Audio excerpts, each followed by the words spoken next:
what's better, if you will?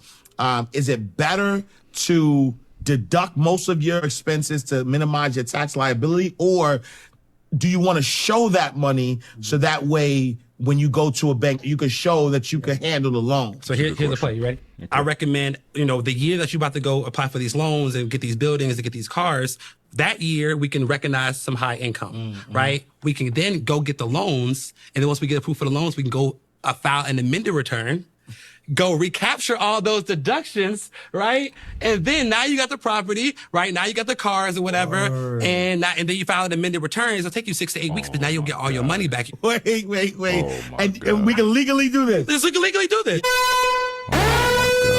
It is fraud to over-report your income to a bank to get a loan. Wait. And we can legally do this. We can legally do this. Yeah. All right, so JT kind of sounded the alarm, if you will, and not just figuratively, but literally sounded the alarm on this particular piece of content. Now, I have had a long-running love-hate relationship with these podcasts. The payola podcasts that allow content creators to pay to get on the platform. You're not getting on due to your credibility. You're being allowed on due to the size of the check that you cut so that you can get time with these platforms' captive audiences. Now, the reality of this is what you're doing is you're literally inviting the IRS into your front door to go ahead and open your books for the last 5 years to see exactly what you have and haven't been doing in your business. And I'm going to tell you right now, there's not a single business in America that wants the IRS going through their books because they will find some sort of issue. So if you really want to trigger the IRS, go ahead and follow this strategy. Don't realize any deductions so that you can report as much income as possible. Then you can go back and amend your returns in order to then realize those benefits of the deductions that you then took as a business the previous year. I can virtually guarantee you that if you do this, you will be looking at an audit and you will find yourself indebted to the IRS. And by the way, shout out to JT, the Pocket Watcher. I'm a big fan, man. I'd love for you to take an in-depth look into this and release a piece with a bit more information on exactly what you see when it comes to stuff like this, man. Keep doing what you do. If you use your credit cards, you do not want to be rich. Oh. Well, anytime you say something about debt, people send it to me. Look what Cuban said. Look at what Cuban. So off the rip, we got to pause this because he made a huge mistake and didn't finish the comment. It's not if you use your credit cards, you don't want to be rich. It's if you use your credit card and you don't pay them before the interest kicks in, and then you pay the minimum payment due every month and you allow that interest to continue to take money out of your pocket, then you don't want to be rich. All right, we're already starting to get into a funky area with this conversation, and we're 2 seconds in where rich guys get together and they collaborate and they talk about how they live their $billion and $100 million lives. This mindset can't exist for the general public who makes $45,000 to $55,000 a year. But before I jump in his ass, let's go ahead and let him finish his statement. And vice versa. Yeah, so cut up your credit cards. If you use a credit card, you don't want to be rich. Yep, I like that line. That's a good line. That's my favorite line. I tell it. Yeah, when you're worth $300 million and you live in a $50 million mansion, you can cut up your credit cards and never worry about credit again because you actually are the bank. But for those of us out here who need a mortgage or an auto loan or personal loans or business loans with decent interest rates, we need to have good credit. And you know what happens when you cut up your credit cards? You don't use them. You know what happens when you don't use them? They close them. The credit card issuer will close the account if you don't utilize the money. You know what happens when your credit cards get closed? Your credit score tanks. You know what happens when your credit score tanks? Your interest rates go through the roof on everything that you need to finance from a mortgage, auto loan, personal loan, business loan standpoint. So when it comes from guys like this, you need to be very careful as to the information that you take because they're not playing the same game as you are.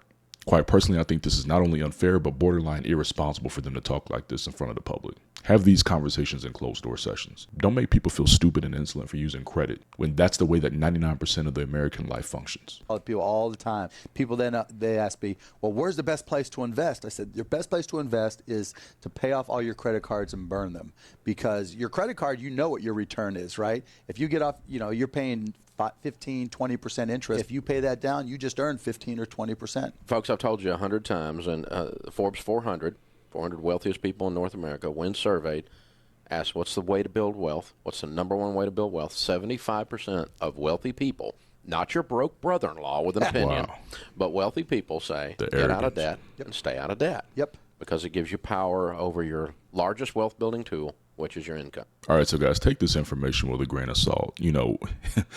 Pay off your credit card debt and burn them is the wrong information. I can't stress that enough.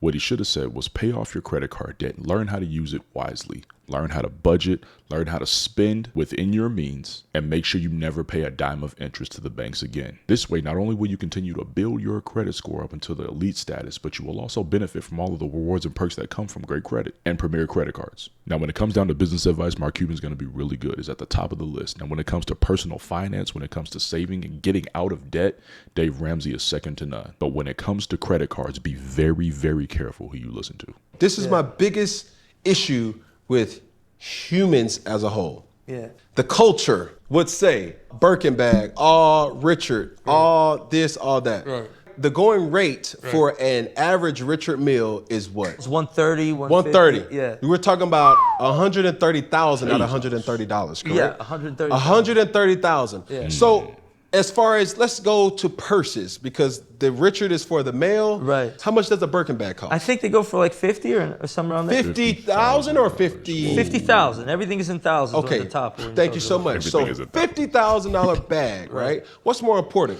having a Coach purse that has $50,000 in the bag, Right. or a Birkin bag that is worth $50,000 but only have $50 in it? It's a game. Money's a game. You could have it now, or you could have more later. You could tighten your belt. The people that are supposed to be buying Birkin Tighten bags for your belt. $50,000 are the ones that have money to burn, period. And that's it. So the answer to this question that Cam Newton asked should be pretty obvious, but it really isn't. I mean, you see people walking around day to day with bags that are filled with nothing. Beautiful handbags, beautiful watches, but there's no substance behind it. Essentially living large with no assets. And this is a crazy way to live. But this is the mindset that proliferates through our culture, where you want to walk around with big iced out fake earrings that everybody knows is fake because they know you live in an apartment with a broke down vehicle, where you got an iced out watch and a chain that's thicker than my arm, simply stating what? That you got money? We know you don't got money. We know you don't move like that. We know you work at UPS. And not that UPS is a bad job, but the annual salary for UPS couldn't buy one Richard Mille. So why are you walking around with fake rocked out ice earrings that should cost you $50,000 when we know you bought it at the mall kiosk? It does nothing for you. This ain't 2000 to 2005 no more, where everybody walk around with big ass t-shirts and iced out watches. The shit is up. Get your mind right, get your money up, and then when you have disposable income, super disposable income, then you can go off and buy something that's real and quality and substance. I'd love to know you guys' thoughts in the comments below about how you feel about these 3 videos I reviewed today. And if you want to see more content like this or more content from me in general, make sure that you like this video, subscribe, and then turn on your notifications so you get a notification anytime I do a new video. Other than that, I know you guys can get your credit information anywhere on the internet, but you're here with me. Be blessed.